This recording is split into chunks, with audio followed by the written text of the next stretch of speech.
68 लाख की कार थी, कहने के लिए 7-7 सेफ्टी बैग लगे थे। क्रैश टेस्ट में कार को 5 स्टार रेटिंग मिली, साइरस मिस्त्री फिर भी नहीं बच पाए। क्या आपको भी लगता है कि आपके पास महंगी कार है तो आपको बचा लेगी? महंगी कारों का काला सच देखिए, जिसके झांसे में आकर आप अपना पैसा पानी की तरह बहा देते हैं।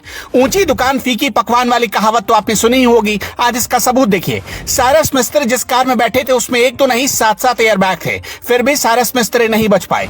इस एसयूवी को यूरो एनसीएपी ने 5 स्टार रेटिंग दी थी, फिर भी साइरस मिस्त्री नहीं बच पाए। जिस कार में बैठे थे उसकी कीमत थी 68 लाख रुपए, लेकिन टीन के डिब्बे की तरह उसके परखच्चे उड़ गए। 78,000 करोड़ की पूरी प्रॉपर्टी के मालिक एक गलती की वजह से कैसे अपनी जीवन खत्म कर बैठे। जिस एसयूवी में मिस्त्री सवार थे वो मर्सिडीज की जीएलसी 220D 4MATIC एसयूवी थी।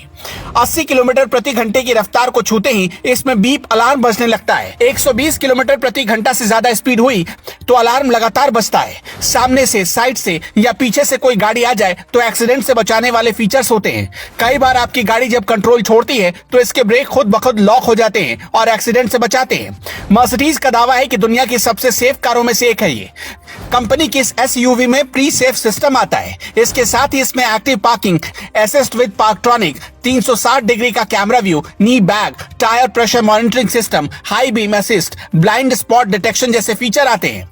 आजकल महंगी कारों को खरीदने से पहले तरह तरह के बहाने बनाते हैं लोग। सेफ है, ज्यादा स्पेस है, लेकिन साइरस मिस्त्री की कार करीब 68 लाख रुपए की थी और हालत ऐसी हो गई।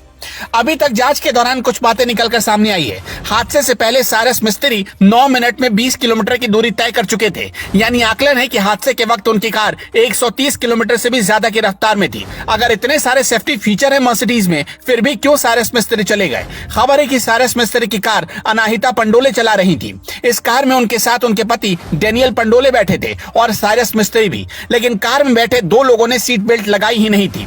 नतीजा आपके सामने है। बाद में कहा गया कि साइरस मिस्त्री ने खुद भी कार की सीट बेल्ट नहीं लगाई थी। साइरस मिस्त्री की लग्जरी कार की रफ्तार बेहद तेज थी। इसने पालघर जिले के चरोटी जांच चौकी को पार करने के बाद सिर्फ 9 मिनट में ही 20 किलोमीटर की दूरी तय कर ली।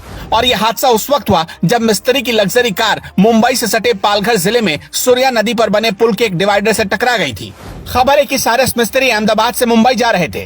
4 जुलाई 1968 को मुंबई में पैदा हुए साइरस मिस्त्री रतन टाटा के उत्तराधिकारी माने जाते थे, लेकिन टाटा नैनो और डोकोमो विवाद के चलते रतन टाटा ने उन्हें टाटा के चेयरमैन पद से हटा दिया था।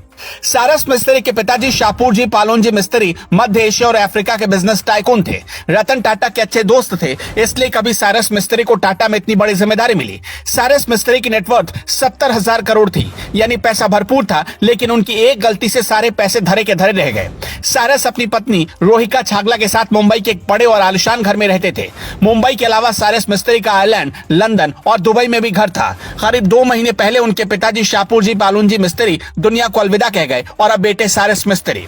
साइरस मिस्त्री जिस कार में सवार थे मर्सिडीज एसयूवी की डीजल वर्जन है और 1950 सीसी का 4 इनलाइन सिलेंडर वाला इंजन इसमें लगा होता है, जिससे ये एसयूवी 192 बीएचपी और 400 न्यूटन मीटर का टॉर्क निकालती है। यानी इंजन इतनी ताकतवर होती है कि सिर्फ 7.9 सेकंड में ही ये 100 किलोमीटर प्रति घंटे की रफ्तार पकड़ सकती है। इस एसयूवी की टॉप स्पीड 215 किलोमीटर प्रति घंटे की है। एसयूवी को 9 गियर वाले ऑटोमेटिक ट्रांसमिशन के साथ जोड़ा गया। इसमें आगे और पीछे डिस्क ब्रेक दिए गए हैं। कार की कीमत 68 लाख रुपए एक्स शोरूम की होती है। इससे पहले हमने किया की कार का हाल देखा। 14 जून 2021 की घटना है। छिंदवाड़ा में हुए हादसे के दौरान किया सेल्टस 2 हिस्सों में बंट गई। तेज रफ्तार कार से एक पुलिस वैन टकराई थी, लेकिन एसयूवी रेंज की इस कार के एयरबैग जब तक खुलते तब तक पूरी कार ही 2 हिस्सों में बंट गई। आप में से कितने लोगों के पास महंगी कार है और आपका इन कारों के साथ क्या एक्सपीरियंस है? क्या आपको लगता है कि आप इन कारों में बैठकर सेफ हैं, या आपको भी लगता है कि महंगी कारों को खरीदने से कोई फायदा नहीं होता? कमेंट बॉक्स में अपना जवाब हमें जरूर बताइएगा।